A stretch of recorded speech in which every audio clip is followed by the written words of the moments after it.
welcome to my channel Yana sama Dara.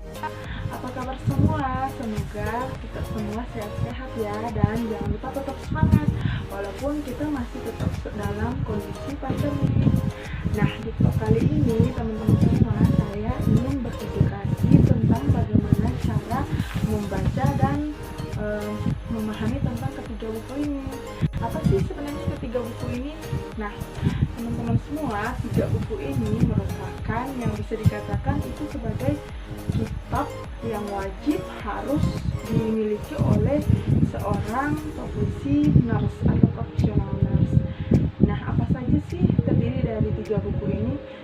Di sini ada buku Nanda, kemudian ada buku Nok, dan ada buku Nik.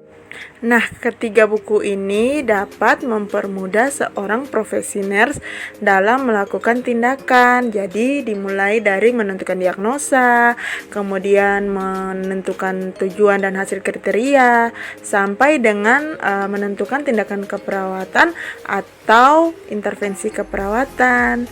Oke teman-teman, jadi kalau mau tahu lebih lanjut jangan sampai di skip ya, nontonnya sampai habis. Nah teman-teman semua, jangan lupa bantu aku untuk like, komen, dan share serta subscribe di bawah ini ya, untuk terus mendukung aku membangun serta berbagi ilmu dengan teman-teman semua ya. Terima kasih. Langsung aja check it out.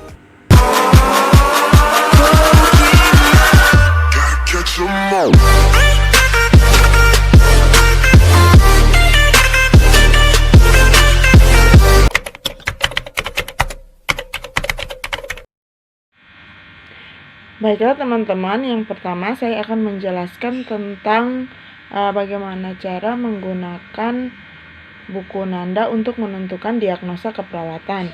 Nah, buku Nanda yang aku pakai ini adalah edisi 11, merupakan definisi dan klasifikasi untuk tahun 2018 sampai dengan 2020. Penerbitnya dari penerbit buku kedokteran. Nah, teman-teman semua, untuk buku Nanda 1 ini dia terdiri dari 13 domain dengan masing-masing terbagi untuk beberapa kelas. Oke, langsung saja kita akan masuk untuk belajar tentang bagaimana cara menggunakan buku ini untuk menentukan diagnosa keperawatan dalam kasus asuhan keperawatan kita sebagai perawat. Nah, saya ambil contoh misalnya kita pakai diagnosa mual. Misalnya nih, diagnosa mual halamannya halamannya 444. Langsung saja kita buka ke halaman 444. Ya, di sini ya. Di sini tertera ada domain 12, kelas 1, dan tertera juga kode diagnosanya. Kemudian ada pengertiannya, ada batasan karakteristik dan faktor yang berhubungan serta kondisi yang terkait. Nah, bagaimana cara kita menentukannya? Yang pertama, lihat definisinya. Mual itu seperti apa? Ini sudah ada definisinya, nanti dibaca saja yang punya buku diagnosanya. Kemudian ada batasan karakteristiknya. Batasan karakteristik ini akan digunakan saat penentuan data DS dan DO, data subjektif dan data objektif. Jadi, dalam askep kita, beberapa poin ini, misalnya keengganan terhadap makanan, sensasi muntah, peningkatan salivasi, itu harus terserat atau tersirat di dalam data subjektif kita dan data objektif kita. Nah, kemudian di sini ada faktor berhubungan. Faktor berhubungan ini yang akan dipakai sebagai etiologi dari diagnosa keperawatan yang kita ambil, masalah keperawatan yang kita ambil. Misalnya, saya kasih contoh, mual berhubungan dengan misalnya ansietas terhadap penyakit yang dialami misalnya. Nah, yang contoh satunya juga misalnya mual berhubungan dengan rasa makanan atau minuman yang tidak enak. Kemudian untuk kondisi terkaitnya juga bisa dijadikan sebagai etiologinya, tergantung kasus yang kita dapat pada asuhan keperawatan yang sementara kita buat. Jadi mual berhubungan dengan penyakit meningitis, atau mual berhubungan dengan proses kehamilan, tergantung kasus yang kita dapat. Seperti itu ya teman-teman, cara membaca atau menentukan masalah keperawatan menggunakan buku Nanda yang saya pakai ini.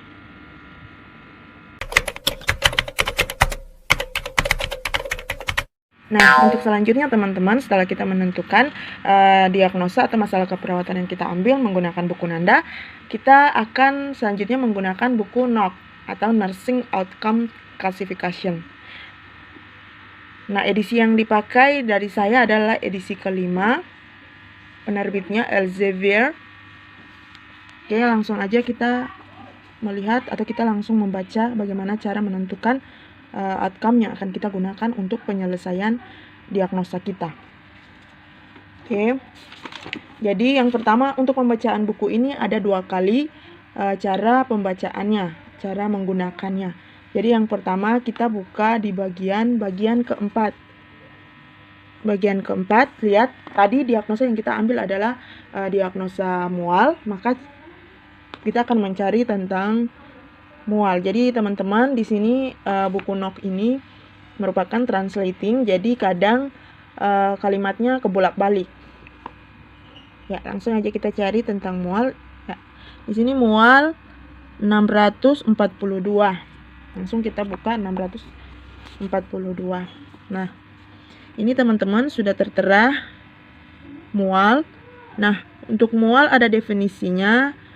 Sensasi seperti gelombang di belakang tenggorokan, epigastrium atau abdomen yang bersifat subjektif dan tidak menyenangkan yang dapat menyebabkan dorongan atau keinginan untuk muntah.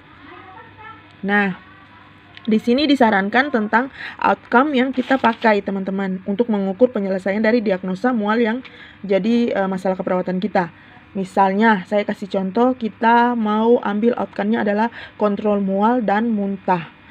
Jika sudah dapat kontrol mual dan muntah, kembali lagi kita ke daftar isi di depan, membaca yang bagian keduanya. Yang tadi untuk bagian keempat, sekarang kita buka ke bagian ketiga. Bagian ketiga. Nah, kita cari kontrol mual dan muntah. Kontrol mual dan muntah.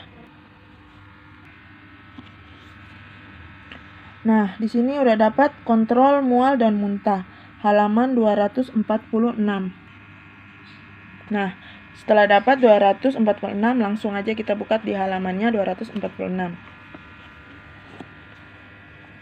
Jadi ini udah teman-teman, sudah ketemu ini outcome-nya.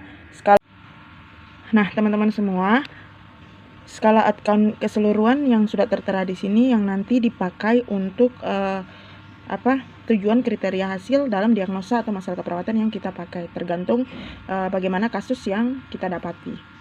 Di sini udah ada kode diagnosanya, kemudian tujuan hasil atau kriteria hasil yang didapat. Saya kasih contoh, misalnya kita dari yang mengenali onset mual, dari yang tidak pernah ditunjukkan, kita harus tingkatkan sampai ke secara konsisten ditunjukkan. Jadi saya katakan bahwa untuk skala kajinya yang didapat dari hasil dari ASCEP yang kita, misalnya skala kajinya yang ditunjukkan oleh pasien skala 1, 2, 3 itu harus ditingkatkan sampai ke skala targetnya harus 5. Jadi secara konsisten tidak ditunjukkan, dari yang tidak pernah ditunjukkan menjadi secara konsisten ditunjukkan. Seperti itu teman-teman cara membaca, cara menentukan NOC, pengukuran outcome kesehatan menggunakan buku ini.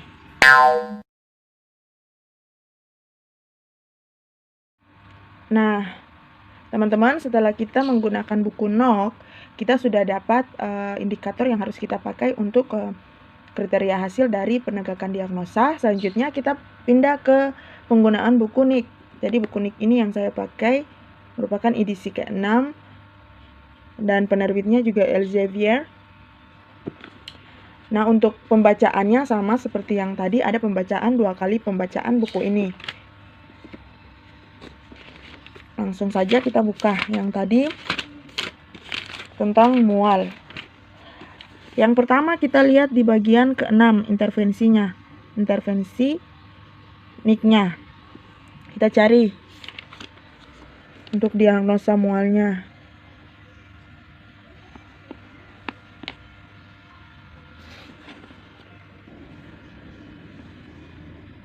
Oke, jadi ini ya teman-teman, udah dapat diagnosa mualnya, halaman 556. Kemudian langsung saja kita buka di halaman 556. Sudah ketemu teman-teman 556. Di sini intervensi keperawatan yang disarankan untuk menyelesaikan masalah. Saya kasih contoh misalnya kita pakai manajemen mual. Setelah mendapatkan manajemen mual, kembali lagi kita buka ke daftar isi ke depannya.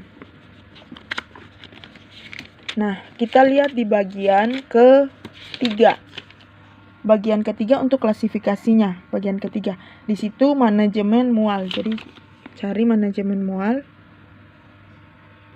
Nah, ini teman-teman sudah ketemu manajemen mual halaman 196. Nah, sudah dapat, kemudian kita langsung buka di halaman 196. Jadi ini ya sudah teman-teman ketemu manajemen mual. Nah, di sini sudah tertera aktivitas-aktivitas apa yang akan kita ambil atau intervensi-intervensi apa yang kita ambil. Nah, tinggal teman-teman lihat, silakan mau menggunakan intervensi yang mana, disesuaikan dengan kebutuhan pasien dari kasus yang kita dapat. Jadi ini semua akan diambil sebagai tindakan keperawatan atau intervensi yang kita buat dalam asuhan keperawatan kita. Baik teman-teman, demikian untuk pembacaan intervensi keperawatan lewat buku NIK dari saya. Oke teman-teman, demikian penjelasan aku tentang cara memahami dan memakai ketiga buku ini. Semoga dari penjelasan aku bisa menjadi sesuatu yang bermanfaat, terutama untuk para pelajar, profesi nurse maupun profesi kesehatan dimanapun